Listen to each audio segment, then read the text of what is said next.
Hello, everybody, and welcome to tonight's episode of Rise Up, Ignite Your Life. And my name is Krista Fee, and tonight's guest is retired Sergeant Mark DiBono, and he is retired from a 33-year career, and he is co-founder of Protecting the Guardian. So he's going to talk a little bit about his life and his experiences, and he's also going to tell you guys about how he has turned his life into serving others. So if you guys could just give us a nice warm welcome. Hello. Hello. How are you, everybody? I'm so happy to have you here tonight. The past few days, I have been meeting so many people in our little tiny circle. And I say little tiny circle because there's 50 of us maybe running around the country going to all of these conventions and seminars. Right. And we see each other all the time. And it's almost a little family, but it's very, very slowly growing. So this tidal wave of movements on the topic of post-traumatic stress and redoing these systems and structures that we're struggling with so much. So just to get things going, why don't you tell us a little bit about your service and your career and what that was like for you? Okay. Well, first of all, it's an honor to be here. So thank you so much for inviting me. I truly appreciate that. And you're right. It is a small circle that needs to get bigger and bigger, and it will within time. Absolutely will in time, because we need advocates like us to understand mental health illness and the cliche phrase of it's okay not to be okay. I think that's a little overused right now, but that's okay, because if it's getting the word out, then I'm fine with it being overused. I began my career right outside of Boston, a town called Braintree, June 6, 1985. And to put a little cop humor into that, it was on a Friday that I was sworn in, and the first Friday of June is National Donut Day. So and I love donuts. So I don't know if that was just meant to be or what, but all my life I wanted to be a cop. It's just ever since I can remember watching all the cop shows on TV. And it was just I just wanted to be a cop. And when June 6, 1985, when I became a cop, was one of the greatest moments of my life. I did 8 years in Massachusetts. I did a town called Braintree right outside of Boston. Then I moved on to the Amtrak police. And a lot of people don't realize Amtrak has a police department. And I did 5 years there. Then my wife and we decided to move to Florida. I worked for a small town called Avon Park. This is my Boston accent coming out. Avon Park. And I worked there a year. Then I went into the Seminole County Sheriff's Office for 25 years, where I retired in 2019. April 1st, April Fool's Day, I retired. I retired as a patrol sergeant. And in my career, I did quite a bit. I was a public information officer. I was a field training officer. I was an academy instructor, in-service instructor, driving instructor. Teaching was really my second career choice was I wanted to be a teacher. So teaching at the police academy kind of was the best of both worlds. But one thing I never realized was when I first started my career, that here I would be in 2022 on Memorial Day. And thank you to our service. I truly appreciate our service members. This is what Memorial is about, is to honor the ones that made the ultimate sacrifice. So thank you so much. But I never realized that here we are on Memorial Day in 2022. I'd be talking about mental health wellness, suicide prevention. But I never thought that I would obtain a mental health issue from the job, and also from my childhood experiences that we're going to probably talk about in a little while. And it was a great career. It really was. I loved being a cop. In my opinion, it's probably the greatest job in the world. But I also knew it was time to go. It was time to move on from the job. And that was a tough thing. That was a tough decision to make with the guidance of my wife and God. I know I made the right decision. And it was just a great career, but it was just time to move on. I was able to grow my hair long, grow a beard. I'm into rock and roll. I'm into music. I play the guitar and keyboards. Not that well, but I play. And that's such a great stress relief. And believe it or not, growing my hair long has helped my mental health wellness, believe it or not.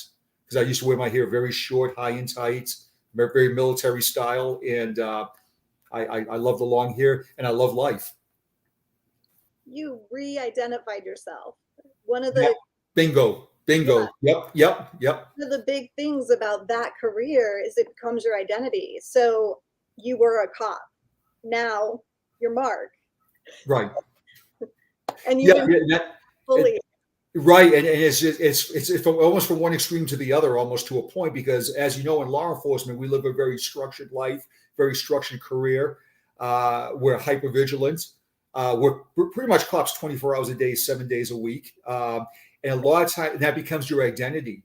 And it's very hard for a lot of people to let that go and to move on from it. And I'm not gonna lie, I struggled at first also during my first probably month or two after retirement. But then I said to myself, I've got to move on from this. I've got to enjoy my career, enjoy my pension, but more so enjoy life and put the bad times behind, but learn from those bad times also. And again, it was a great run being a cop, but life couldn't be any better right now. I truly mean that when I say that. Beautiful. So you have Marshall Lord saying hello. I know, Marshall. How you doing, my brother? Just wanted to let you know that he's here commenting. All right. So you mentioned your childhood, and that is something that I'm trying to get more people to talk about, that there are some risk factors that we need to look at when we go into these helping professions. And one of the structures that our organization is trying to work on is actually doing some testing, doing some ACE, doing some education before someone is hired onto the job, that just so you know, these are things that may impact whether you get PTSD or not, and you might want to watch for signs and symptoms. So I was a victim of childhood sexual abuse, and I know that affected my work in the emergency room. So did your childhood affect your career? It did. I'm also a survivor of childhood sexual abuse also, and my abuser was actually a police officer. And as we know, sexual abusers are also bullies, and they bully you, and they make you do things that you obviously don't want to do, and honestly do some nasty stuff. And nobody should be subject of that abuse, because it will affect you mentally and obviously physically, also with the physical pain, but also the mental pain that comes with it. I was able to, maybe I shouldn't use the word able. I was in denial that happened to me. It lasted for quite a while, probably 3 or 4 years, if not longer. And when I became a cop, when I went to sexual abuse calls, it would trigger me. And I would get very angry. And I'll be honest, a little bit angry at the victim also. And I thought to myself, why is this happening? Why am I like mad at this? I have to be a professional. I have to go in there and investigate this crime, make the arrest, write the report, whatever needs to be done. But I had a sense of anger. And what I thought was really strange was, and I didn't know this till afterwards, was when I was on the call, I used to get short of breath. I would feel chest pains, and obviously that's a panic attack. And that was very difficult for me to understand that. And then when I through therapy, and I realized that we say, people say you're a victim, but we're survivors of this. We're survivors, and we're warriors. And that's why I want everybody to hear that sexual abuse is uncalled for. It's nasty. It's wrong. But we can move on from it. We can rise up from it and show people, hey, listen, yeah, I understand how you feel. And that's one thing I've always learned when I was a cop, is I never said to anybody, I know how you feel, unless I actually experienced that experience. And I was able to say to victims of sexual abuse that I do understand how you feel. It took a lot to do that. It really did. And that came towards the ender part of my career, where I was able to speak about it and talk about it. And it's a very powerful thing to speak about it and to move on from it and rise up from it. And I think that's something that cops have to understand, that it can happen to anybody, and you know less of a person if it did happen to you or not. So you went through a phase when your logical mind and your emotions weren't totally making sense to you early on in your career because you didn't know where that was coming from. Right. Yeah. Yeah. I knew. I mean, obviously, I knew it happened, but I just pushed it aside because I pushed it aside for several reasons. Number one is we as cops we're supposed to be tough guys, tough girls, and nothing bothers us. We're helpers. We're not helpies. And so I pushed it aside for that reason. The embarrassment, also the anger, the so I pushed it aside, and how it came to surface was I was talking to my wife about it one time, and she's also a survivor of sexual abuse, and we started talking about it. We became very open about it.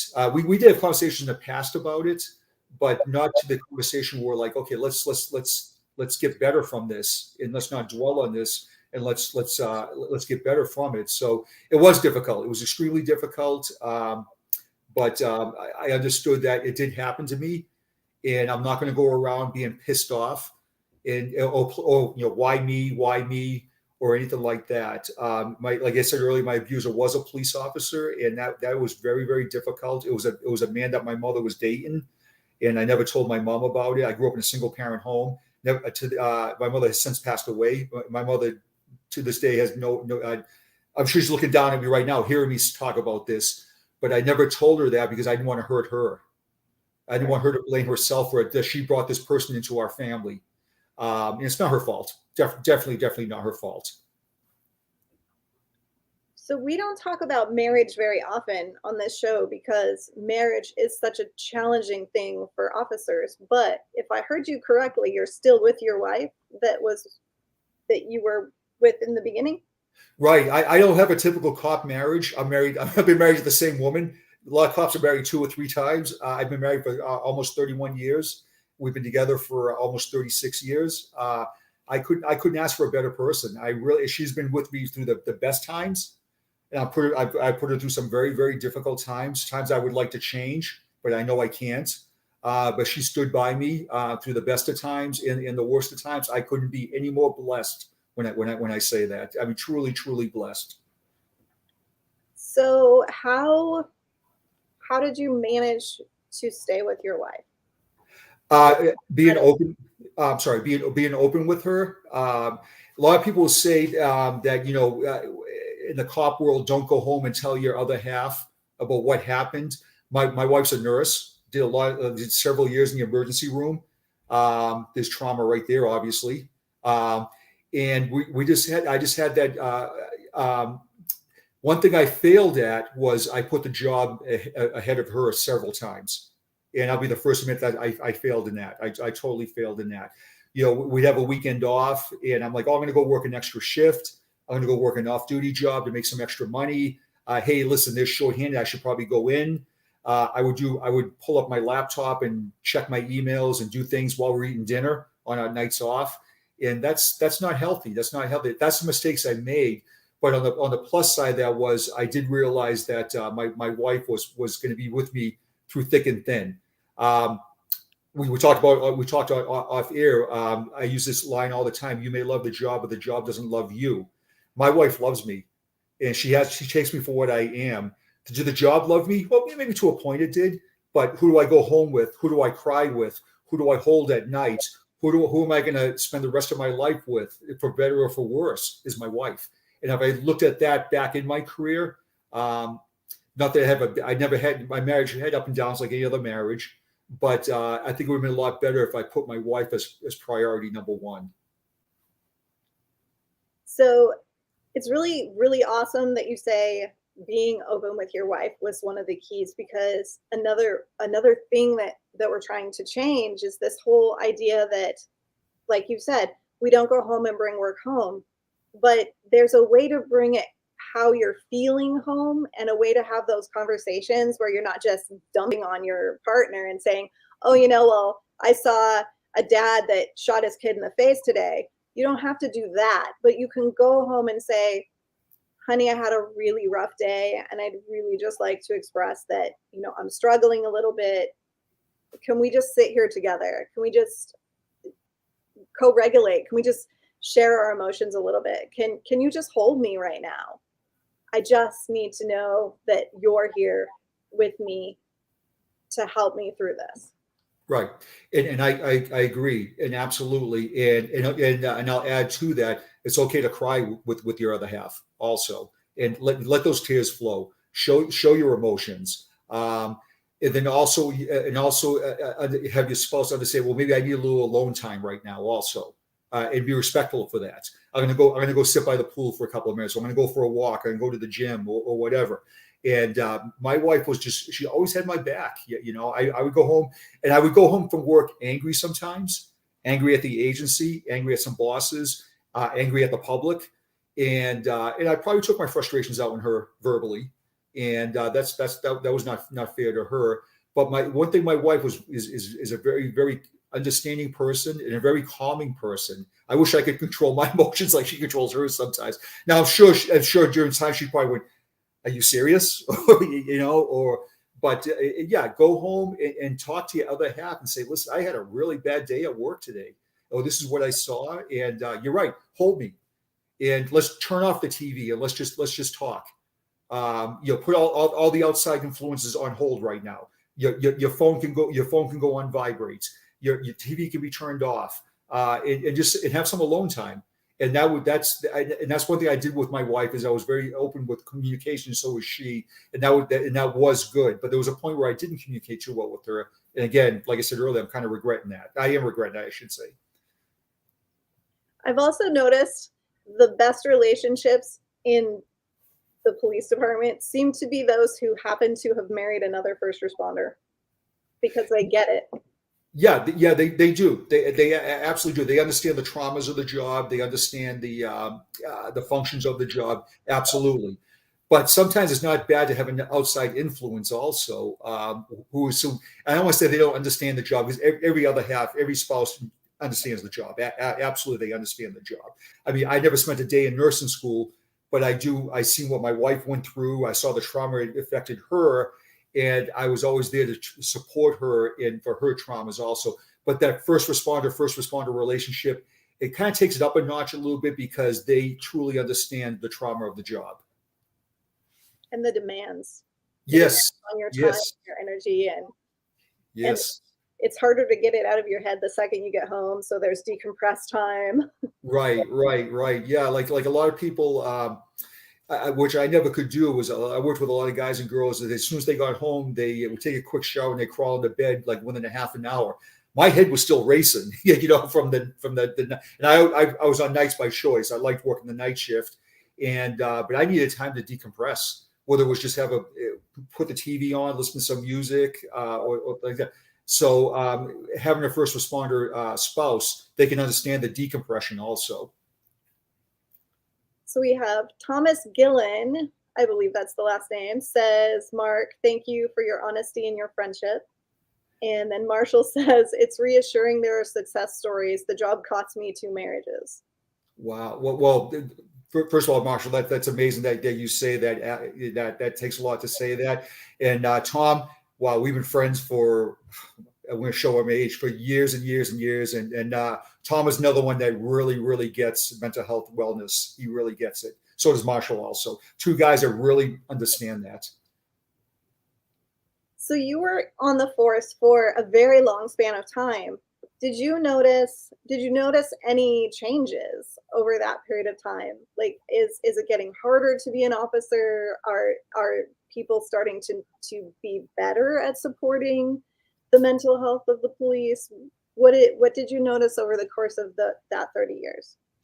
Well, I did notice that police work, it goes up and down. And what I mean by up and down is sometimes there's a lot of support for the police, and then an incident happens, and a lot of people just jump on the bandwagon and start hating the police, which is wrong in so many ways. Now, are there bad cops out there? Yeah, there is, but they make up a very, very small percentage of the good men and women that serve and have served in law enforcement. But unfortunately, we're all painted by the same brush a lot. And when you have lack of support from the public, lack of support from their own agency, lack of support from coworkers, lack of support from the media, That's very, very difficult to be a cop. It's extremely difficult, and that is all going to affect your mental health wellness one way or another. It's going to affect it to no end. We saw what happened in 2020 with the you want to call them riots, uprisings, whatever you want to call them. Okay, those were very traumatic times for law enforcement. I'm not making any excuses for bad cops. No. I don't support cops that are bullies. I don't support cops that use excessive force. I don't support that that belittle the public. I don't support that. I don't support that at all. But it's very difficult for the good cops to go to work and see what happened around the country, or work for a department that had a major incident, such as the George Floyd incident, or those very, very difficult times, and that does affect your mental health wellness. What I have seen through my career was a lot of departments are jumping on board now with mental health wellness, and that's huge. That's amazing. Back in the day, and I'm sure, Krista, you've heard this expression, quiet practice. There were good times. Don't get me wrong. There were great times. Have a couple of beers behind the police station and BS for a while and get it off your chest. Those were good times. Sure, absolutely, they were great times. But what were they really doing long term? Not much. You're self-medicating pretty much. Now I've seen departments starting with peer support units, with having mental health people on within their departments, which I think is really, really big. That's actually huge. Back in the day, you'd never would have heard of a mental health professional being part of a law enforcement agency for the officers. That was unheard of. So we're progressing. We're not where we should be by any means, but we are progressing. But one thing I have learned in my career was, when it came to suicide, is a lot of departments go in that denial phase. Now that will never happen at my agency, or they look down upon officers that died by suicide, or they have came out and said, "Hey, listen, I'm struggling with it. I'm struggling with this incident that happened the other night, or I'm struggling through the years of being a cop, the cumulative trauma." And but we have got a lot better with it. But again, in my personal opinion, I don't think we're at where we should be at. It's going to be a long and winding road. But we can do this. We really can. I think so too. Absolutely. Yes, definitely. So you did mention that you're not on board with the bad cops and all of that stuff. That's part of your mission, right? With your organization, you actually do some trainings to help departments with de-escalation and some of that stuff. Yes, yeah, we do. My organization is Protecting the Guardian. We're a great organization, very small. It's only 6 of us. But that's one thing we want to do is we want cops to we want them to de-escalate, not to have to go hands-on all the time. Now, don't get me wrong. There is a time you have to go hands-on. There's a time you have to deal with force, and that's by applying force. We get that. We understand that, and never should your officer's safety be jeopardized by any means, trying to talk your way through something, because there are times you have to go hands-on, or unfortunately pull the trigger. No cop wakes up. Now, first of all, there is a cop that wakes up and says, "Today's the day I'm going to kill somebody." That cop doesn't belong on the job. Absolutely not. Get rid of that person right away. But we're all about de-escalation. But to be a healthy cop, to deliver a healthy product for the public, and to do a healthy product for their agency, they have to be healthy physically and mentally. They have to be, the game has to be on. It has to really, really be on. So if you have an agency that doesn't recognize mental health illness, and they say that doesn't happen in our agency, or go get some help and let them know when you're better, and don't support their agencies, that officer is going to become very negative. And when a negative cop hits the streets, they're going to do negative things, unfortunately. For sure. So how long have you been at your organization? How long have you been doing this? We've been together. We've been in existence now for about 1.5 years, maybe 2 years. We started off with 4 members. We're up to 6 now. We have a mental health professional, Nick. He's a great guy. He's based out of Chicago. He's a mental health professional. We have Ron Clark. He is a retired Connecticut trooper, along with a registered nurse and a mental health professional. So Ron's got it going on. He really does. Love Ron. We have Therese. I worked with her dad. Unfortunately, her dad died by suicide 5 years after he retired. Treese and I've known Treese for 20 plus years. We have a new member of the organization. We call him New Nick because there's two Nicks. So we call him New Nick. He is a Arlington police officer, amazing guy. He's active military, and he's also a faith-based. I'm a Christian also. He's an ordained minister, which is amazing. And my favorite member, my wife, who's now on board with us also. So we're very proud of our organization. We're very small. We're not in it for the glamour. We're not in it to look at us, or anything like that. We're in it for the wellness of the officers, suicide prevention, and also with their families too, that show their families that we have their backs also. So what services do you provide? We provide peer support training. We provide spiritual training, faith-based training for law enforcement. We provide family training, for the family to understand the traumas of the job and to recognize when their loved one is struggling mentally. So we provide that type of training. We do a lot of presentations. It can be anywhere from an hour to 4 hours, even to 8 hours if you want. 8 hours is probably a little bit too long sometimes to hear one person talk. So ideally, we'd like to do between 2 and 4 hours. So we provide presentations at police conferences, at training. Whoever wants us, we're on board. We're never going to tell somebody no, we're not going to do it. And we're so diverse in our organization also. But that's the stuff that we offer. But more so, we want to let the officers know, again, it's okay not to be okay. It's understand that the warning signs of PTS, the warning signs of struggling with your job.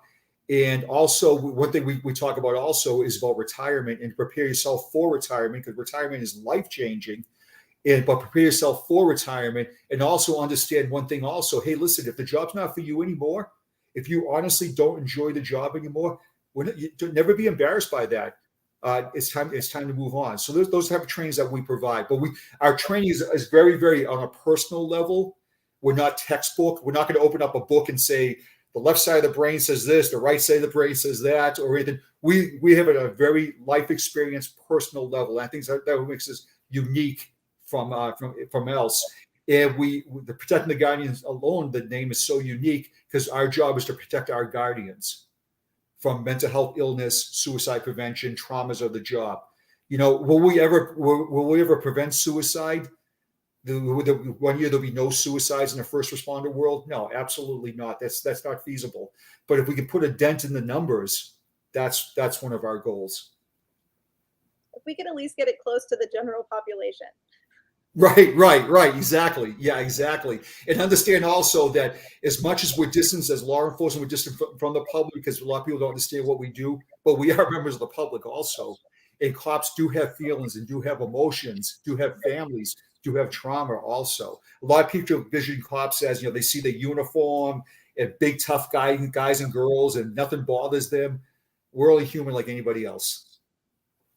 Absolutely. I love that you guys are including the families. It's something we run into a lot, is that the families, the spouses, don't necessarily understand requests for space.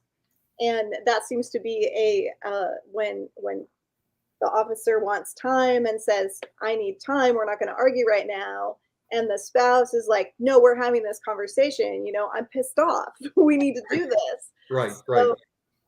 So it's a little different than your everyday relationship, that when someone who has the levels of trauma that first responders do asks for space, it can mean much more than I just need to organize my thoughts. It can literally mean I am having a really hard time controlling my anger right now, and I'm going to lose my shit, literally. And you may be in danger if you don't give me the space I'm asking for.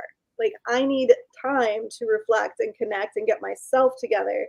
So we have to set those parameters for safe conversation and safe argument, and make it so that both parties get the most out of the relationship possible. And it's without educating the spouses and children as well, that there are certain signals or certain phrases that we're going to set up. And when they're used, you have to back off. You have to give space because it's essential to your well-being and to your partner's well-being. You nailed it. I don't even know how to follow that up. you literally nailed it. I couldn't say it any better myself, and I agree with you 100%. One thing I did fail with Krista, I'm sorry. One thing I did fail on was when I went through my struggles, is when my wife told me I needed to get help. I said to her, "You're not a cop. You don't understand this." And that, first of all, that was a big mistake that I made, because she was 100% right that I needed to get help. But I thought that she didn't understand the job, even though she was with me ever since I've been a cop. I mean, since 1985, she's been with me. And the whole time she's with me, I've always wore a uniform. And she'll say she understands the traumas of the job. She does, but I never thought that she really understood that because she wasn't a cop. So you nailed that perfectly. You need some alone time. Absolutely. You need time, some cooling off period. And I don't want to lose my shit right now. You said it perfectly. I agree. And not one who usually swears, but sometimes you have to use the words that are appropriate for the time. So absolutely, I agree. I try not to swear. I mean, being Italian from Boston, that's a challenge right there. So, I'm sure you watched The Godfather and The Sopranos. You know how we talk. So that's a huge challenge, and God's getting me through it. So, well, you did mention that you are a man of faith. Yes. Has that always been true, or did you come to that later? I came to that later, actually. I came in very late in my career, actually. I always believed in God. Don't get me wrong. I was raised actually a Catholic. Through my later part of my career, towards the last 2 or 3 years, I kind of changed my life around when it came to my faith. I started looking at more of a Christian way of looking at things. I found John 3:16, and I read that verse, and that was absolutely amazing. I'm not downplaying the Catholic religion by any means, but it didn't fit my comfort zone. And I went through a difficult time at work. I was on suspension when I accepted Jesus as my Savior, and but the last couple of years, that turned my career around actually quite a bit, because I looked at things a little bit differently also as a Christian. And and my wife's a Christian also. She accepted Jesus also, and we love it. We love it. I never thought in my life I would go to a faith-based concert, because I'm into rock and roll. I love AC/DC and Journey and all that. I love that music. But I also love like Mercy Me, and I go to faith-based concerts all the time, and I rock out at the faith-based concerts, So it's just amazing. But God, and that's another thing also in your wellness plan, is if faith works for you. It doesn't necessarily work for everybody, unfortunately, but have faith and understand that God only gives you so much that you can handle. Now, that sounds a little overwhelming sometimes, and you put your hands, you go, could it get any worse? Well, yes, actually, it could get worse. Yeah, absolutely. And you have to put your belief into faith, and God leads you down a path for a reason. A lot of people find faith when they hit rock bottom. So, I mean, we know that faith is a tool that we use often in recovery. So it gives people something. We need passion and purpose, and you have to have something to believe in. So whether that is yourself, your mission, your future, your faith, everybody needs something to believe in and to be passionate about. So it can be a very solid thing to lean on. Right.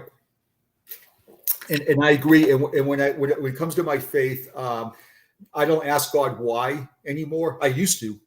Why is this happening to me? Why did this happen? Or now I don't ask God why. I ask for God guidance, that get me through this and show me the path. Now, a lot of times you have to find a path on your own, but God's not leaving you hanging. He's not saying, okay, go walk down that path and I'll see you at the other end.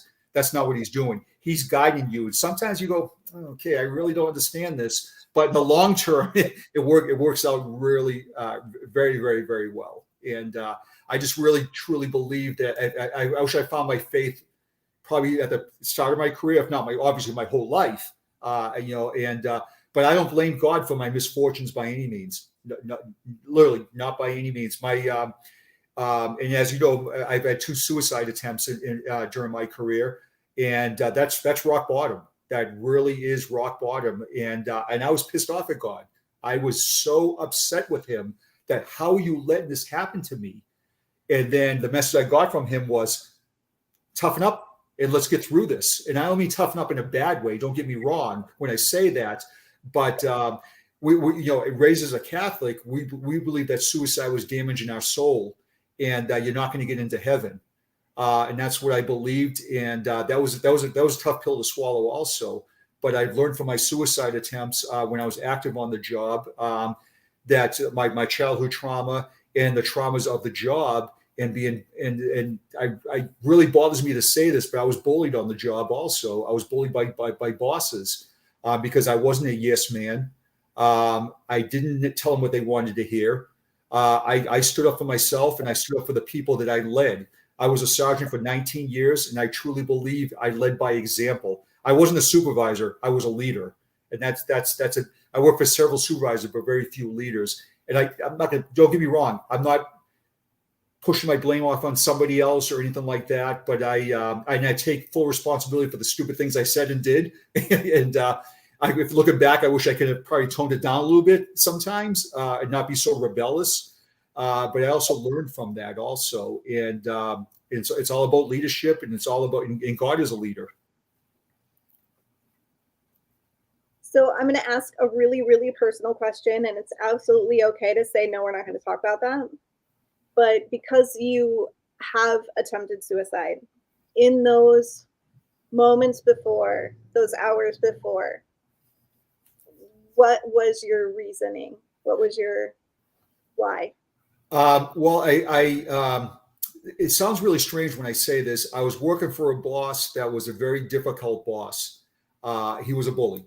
That's pretty much the only way of wording it. During the course of that time, he would belittle me. He would talk down to me, and one of the things he used to call me, and I want people to really hear this when I say this, is he used to call me precious. He used to call me his precious sergeant. My sexual abuser used to call me his precious little boy. That's a huge trigger right there. That provoked that gave me a lot of anger issues at that point. I mean, extreme anger issues at that point. A lot of times when I looked at that boss, I would think of my abuser right away, because he wore a uniform also, and that was a lot of trauma. So during this course of this time, also, I had a baby die in my arms. I was doing CPR on the baby, 4 months old baby.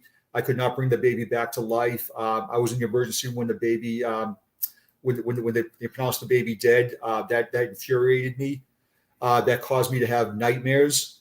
Caused me obviously to have PTSD issues. The nightmares were literally brutal. I was having panic attacks. I was a very angry person. Weight gain, alcohol issues, self-medicating. And these are, but most of all, when I looked in the mirror, I saw a person that I never saw before. I saw this very angry, pissed off person, and I didn't like that person. But I'm like, that's just the way it is. That's the job. That's the way it is.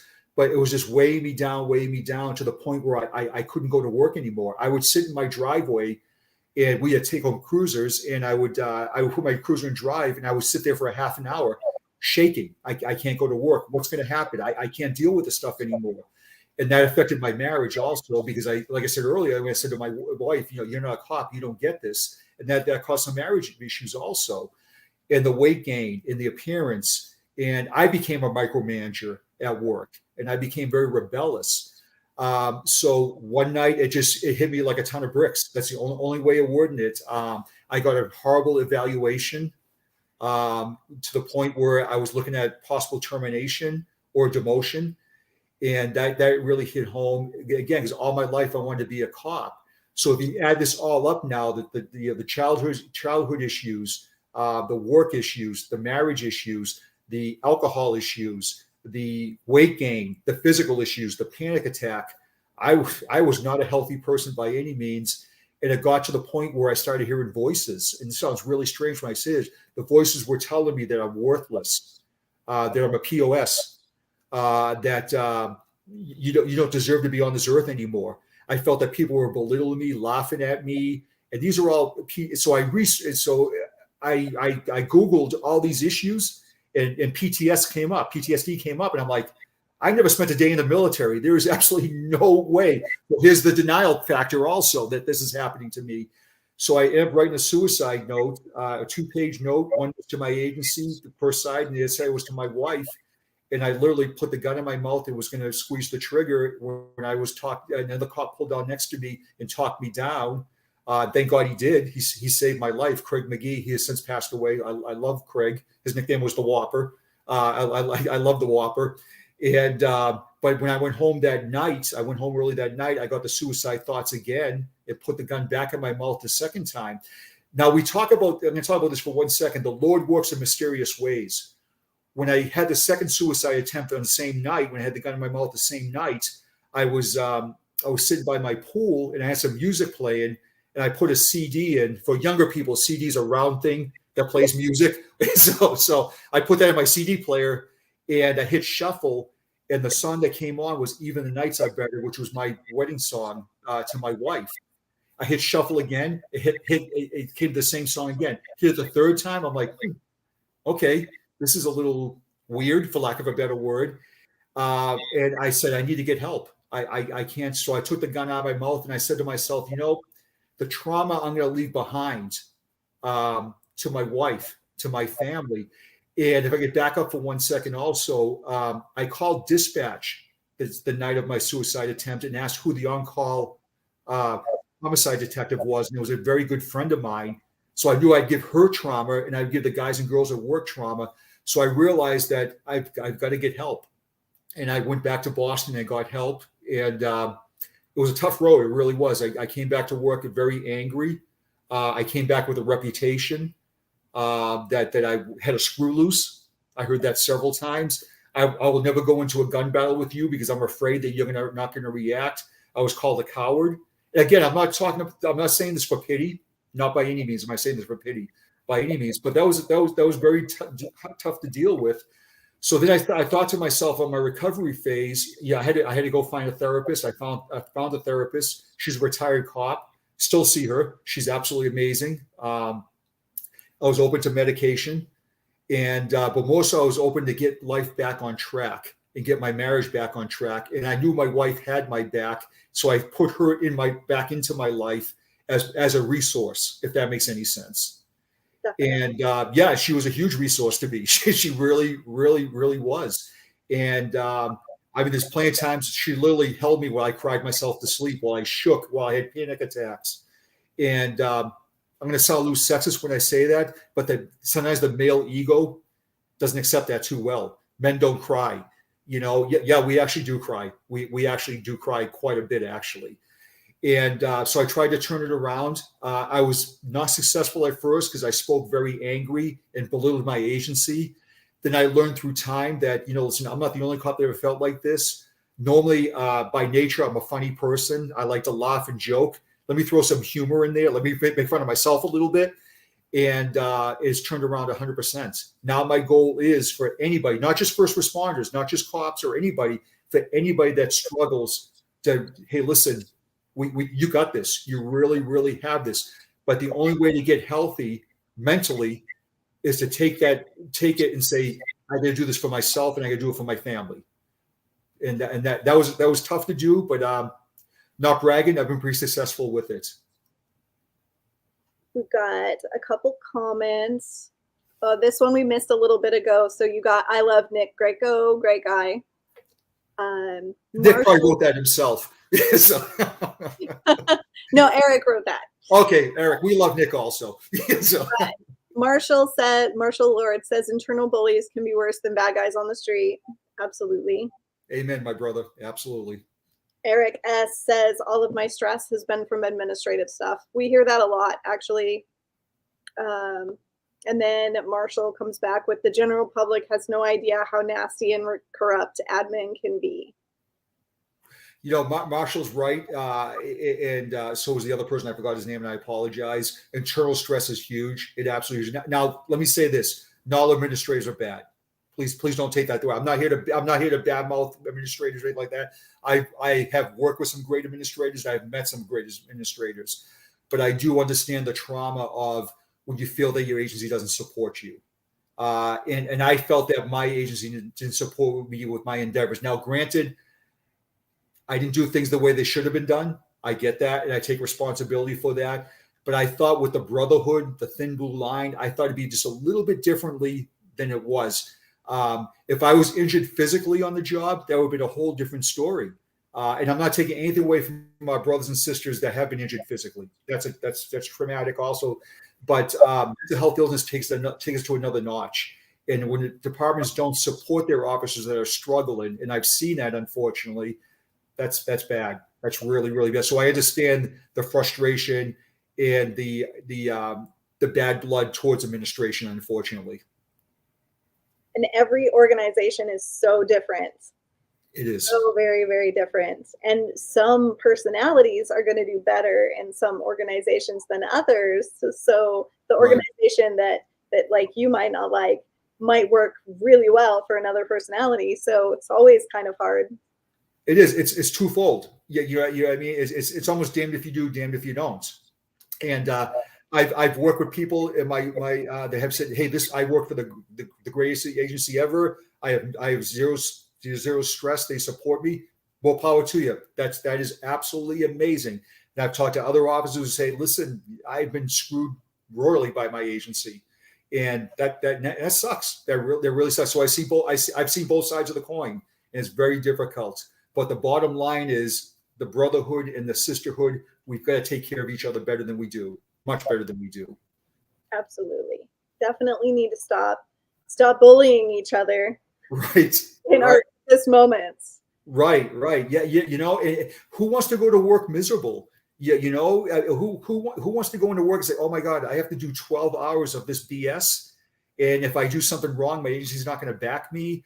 Or instead of looking for something bad, let's look at something good also. And I'm going to give you an example of that, if you don't mind. We started with body cameras. Supervisors had to watch the body cameras and make sure that there was no wrongdoing, which is fine. I get that. But we also should be watching those body cameras for the good doing also. And let's commend our officers that are going above and beyond, or hey, are just doing the right thing for the public and doing the right thing for their agencies. But unfortunately, sometimes the bad outweighs the good sometimes.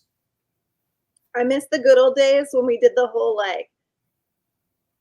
management was taught, you always do a sandwich. If you're going to tell them about something bad they did, you have to do something good, then do the bad, then do something good. Right. One thing, you know, Krista, one thing I struggled with is when it came to discipline was I got this line a couple of times. Hey, you didn't do anything wrong, but well, we could probably end that right at you didn't do anything wrong. So, and I understand we're in a different time now and all that, but we have to commend our officers for doing a good job. Absolutely. It may not look like maybe they didn't go above and beyond. They just did their job. But yeah, everybody needs a pat on the back every once in a while. Absolutely. And it's not us against them. That's we should work as a team with the public, the team with our brothers and sisters, and the team with our administration. Now, I grant, I get everybody's not going to get along. It's not the Brady Bunch where everybody got along, not by any means. But we should do a little bit better, much better, actually. Well, even society-wide, the us versus them thing that everyone's doing between racial, between religion, between economic status, like literally we've got all these dividing lines. But the bottom line is it's not us versus them. We're all us. We're all literally them. So we can't do that. I mean, the manager is you. There is no real difference. So we're really just hating ourselves when we're doing this. And it's damaging. It's totally damaging. It's damaging mentally and physically, because as we know, when you're damaged mentally, that leads to physical ailments also. Like I said earlier, weight gain, chest pain, diabetes. These are all things that stress initiates in the physical being of somebody also. Lack of sleep. That's absolutely huge in the first responder world.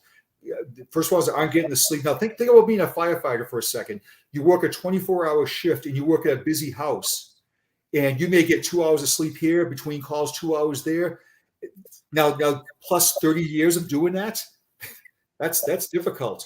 In the cop world, working 12-hour shifts, going to court the next morning after you worked all night, going to work an overtime shift, staying late, coming in early. Those are all not healthy. And somebody said to me one time, well, that's what you signed up for.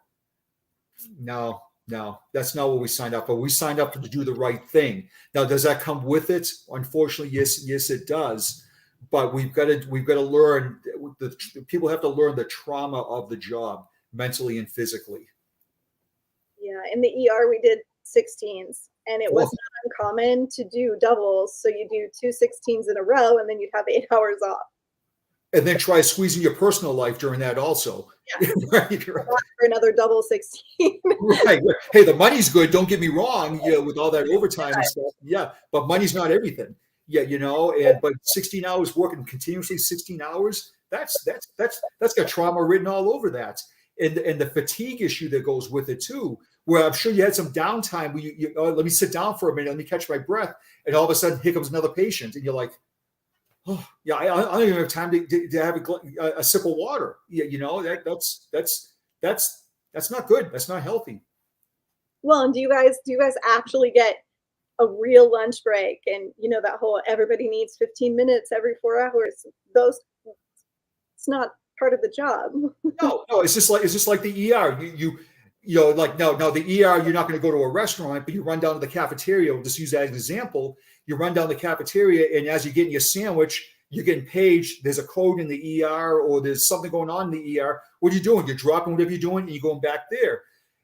As a cop, you go to sit down at a restaurant. Oh, great! Here's that great cheeseburger I've been craving, and all of a sudden you get an emergency call. Well, goodbye cheeseburger, and let's. I'm using a cheeseburger as an example, but no, again, it's not healthy. Then you start eating junk food, and you start going through drive-throughs or whatever. Not healthy by any means. So, what steps did you take? I know you mentioned that you started seeing a therapist, but what things helped you get on track? Well, one of the things was accepting responsibility. That was huge. Understanding that my anger is not going to get me anywhere. If anything, it's going to get me people to dislike me, and I don't want to be disliked. So anger management was huge because I was very on the defensive. I raised my voice quite a bit. I had a lot of WTF moments, so realizing my anger control. But one thing I really realized was there's things in your life that you can't control. You just can't. But all you can do, instead of being part of the problem, here's an idea: be part of the solution of that, and to be a little more open-minded. And to start looking at both sides of the coin instead of one side of the coin, not making it all about you. And one thing in my wellness was being open to medication.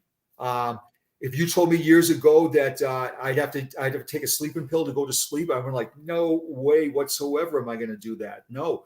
Or I'm going to need a mental health pill to take the edge off, to have me calm down. That was I struggled with that at first. But now I'm very open to medication, absolutely. And through my retirement now, the medication has lessened because there's a lot of stress that's not gone in my life. But what I think was to be a positive person, and to realize that not everybody thinks like you, not everybody has the same beliefs as you, but you don't have to be nasty about it because they don't believe you. Whether you're a Democrat, Republican, or whatever, there's no reason to be nasty to everybody if they don't agree with something that you say. There's no reason at all to be nasty about that. And respect other people's opinions, whether you agree with them or disagree with them. But understand also that the only person that can make you better is you. And you have to learn from your mistakes. Christian, I could write the book on mistakes, unfortunately. But I look back now and I say, yeah, that was pretty dumb. Or that was probably not the smartest thing to say, or that was not the smartest thing to do.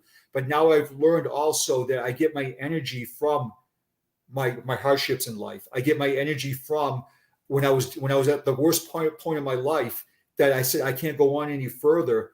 But then something led me to get help, and now to learn from that and to take my pain that I experienced and make my pain into wellness, and to show people that, okay, we got this. We can get through this.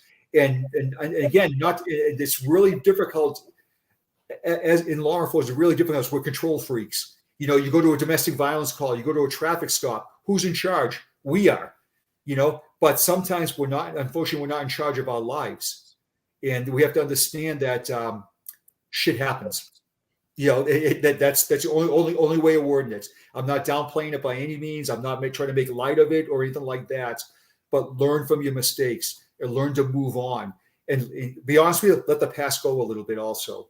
That's very difficult. That's extremely difficult, but it can be done. We're going to carry baggage the rest of our lives. Absolutely. There's not a person in this world that's not carrying baggage. But if we dwell on that baggage all the time, we're not going to get any better. You know, give you an example. You go to the airport and your plane's delayed an hour. And I see people going, oh my God, my plane's delayed an hour, on and on and on. You know what I do? I'm like, whatever, you know, whatever. I put my music on, go have a beer, just chill out. I was that person at one time. I can't believe this happened. I can't believe this, but it's not my control. It's totally not in my control. There's nothing I can do. You don't want me flying your plane. You know, that's what the pilots are for. You know, and understand also that when it comes to physical illness, I have some medical issues that I'm not happy about, but I have to take my medication for it. I try to live a healthy lifestyle, mentally and physically, and it can be done. It can be done. But it's extremely difficult. Got our guys down here talking to us. So we have Thomas again says, we learn starting in the academy to take care of everyone else's problems, and we don't learn how to take care of ourselves. We have to remember that we must care for ourselves first. And then we've got Eric says, amen, Thomas. Can I get an amen, right? Yeah. so yeah. And Tom, you know, Tom's a great friend of mine, and he's actually one of my mentors. And I reached out to Tom when I struggled, and Tom took me down the path. One thing Tom said to me, Tom, and I think you'll remember this when you said this, when I was talking to him, he said, I'm not going to baby you, Mark. I'm going to guide you. I'm not going to baby you. Did I want to be babied? Yeah, I probably did to a point. Sure. Absolutely. I wanted to be babied a little bit. And Tom nailed it. Absolutely. I think as helpers on this side now, doing what you're doing, the hardest part for us, the hardest part for me, I know, is that moment when you know someone's not quite ready and you know they're not going to reach out for help, but you know you can help them if they just say the word. You have that like, oh, if you just realize that you just have to decide to do this for yourself. Right. So close. You're so close. What is it going to take to get you there? Right. Do it for them. You have to. Yeah, I just had somebody reach out to me a while ago. They sent me a message on Facebook, and they said, I'm going to try and find the time to reach out to you and talk to you about an issue I'm going through. And it went on for like 2 paragraphs. And I'm reading it, and I'm okay. And I gave this line back to him: take time to make time to take time. And if you took the time to write these 2 paragraphs, you have time to talk to me. And my phone rang literally 10 seconds later. And we had a great conversation. Absolutely. Had great conversation. Self-awareness is huge. Stop making excuses. Stop, no, they don't care, or, poor me, or nobody gets it. Every struggle that you entail in life, somebody else has struggled with that same thing. They have. Now it could be huge in their life, or it could be very minor in their life. Extreme incidents versus minor incidents. But the bottom line is everything that you've experienced in life, somebody else has experienced that also. So me and you, Krista, we have to expand our life experiences to other people and say, yeah, I get this. I really get this. Now, what may work for me may not work for you, or vice versa. And I think you said that earlier. But the common goal is to get on the right path and surround yourself with people that get it, that really get it. Yep. Get that negative people out of your life. Yeah, I was that negative person. I say this all the time in my presentations. You ever drive down the street, you see 2 cop cars parked car to car, and I say, what do you think they're talking about? Oh, they're talking about the robbery at the end of the street. They're talking about this. No, we're pissed off about this. We're pissed off at our bosses. We're pissed off about the money we're making. It's a complete bitch session, for lack of a better word, but don't focus on the negativity, focus on the positivity. There's always a light at the end of the tunnel. There really, really is. I wish I learned that years ago, to be honest with you. And try. That word try, that is the maybe your parents gave you in the 80s. Try always means no. You just don't want to admit to yourself that that's what you mean. Right, right. Yeah. And understand also that, things do bad things happen to good people. They do. They totally do. But you nailed it once again. Try. Let's try. Like the expression goes, work with me, people. Work with me. Yeah, and that's what you got to do. Now, it's not going to happen overnight. Absolutely not. Nobody's going to wave a magic wand and say, okay, now you feel better, let's move on from that. No, that's not going to happen. But like I said earlier, learn from your mistakes and don't be a victim. And I know that sounds cold to say that, but victims can survive traumatic events. Absolutely, they can. Absolutely. So before we close today, it's been amazing having you here. What is the last thing you want to tell everybody? Okay. Well, first of all, I want to thank you. First of all, thank you so much, and thank you to everybody who's taking the time to watch us. That's truly amazing, and I think it's lessons learned. That's what I want to say. Understand that suicide is not the answer. Okay, suicide is not about dying; it's about stopping the pain. When I put the gun in my mouth that night, both times that night, it was very calming, extremely calming, actually. But that was not the answer. I had to find that strength somewhere. To this day, I still question where I found it sometimes, where I found the strength to get better. And my goal, and everybody that's listening, the goal is through the toughest times, there's going to be a good time. There are truly people that care about you. There really, really is. Think about the trauma that you're going to leave behind if you do decide to die by suicide. Okay, we don't want that. We don't want that at all. It's baby steps in life. Life throws you a curveball. Sometimes you get hit by the pitch. Another example is this: you go up you play baseball. You go up to the bat. The bases are loaded. You want to hit a grand slam. You want that to go over. You want those 4 runs to come in. But guess what? You got hit by the pitch. You took one for the team. That's what you did. Now you're on first base and a run came in. Now what's your goal is to get to second base. So it's okay to hurt. It's okay to cry. It's okay to struggle. That comes with life. But you can't let that obsess you and just sit there and go, poor me, poor me. No, not at all, actually. Move on. Do things in life that make you happy. Giving you an example, my long hair. Like I said earlier, that makes me happy. Music makes me happy. My wife makes me happy. My faith makes me happy. Talking about this makes me extremely happy, actually. This is therapeutic for me. I love doing this. It's such a good feeling. So again, but also learn from other people's mistakes too. And don't be that pissed off person all the time. Please don't. I think that's it. I hope. Thank you so much for being here tonight. It was such a pleasure to get to know you and to hear your story. Can I give a shout out to somebody? I know he's watching. Can I give that to somebody? My buddy Paul. My buddy Paul. He's a first responder also. We've been friends for 40 plus years, and he introduced me. Him and his wife introduced me to my wife.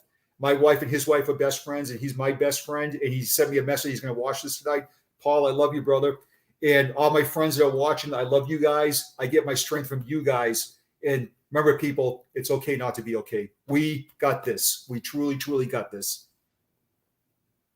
Thank you so much. You're very, very welcome. It's been a pleasure. Have a great night. You too. Thank you so much, and God bless. All right, you guys. Don't forget that you can support this podcast if you love what we're doing and you want to keep hearing these stories. There is a button, if you're watching us on Anchor, that says support this podcast. If you want to support our organization, battle2be.org, just hop on over to our website and you can access Mark, or you can get to know more about his organization as well. Again, he is co-founder of Protecting the Guardian. And I know how easy he is to find online, so just put that in your Google bar and you'll get right there, and you can find out all about what he is up to with his crew. So thank you guys so much for being here tonight, and I'll see you again on Thursday. See you later.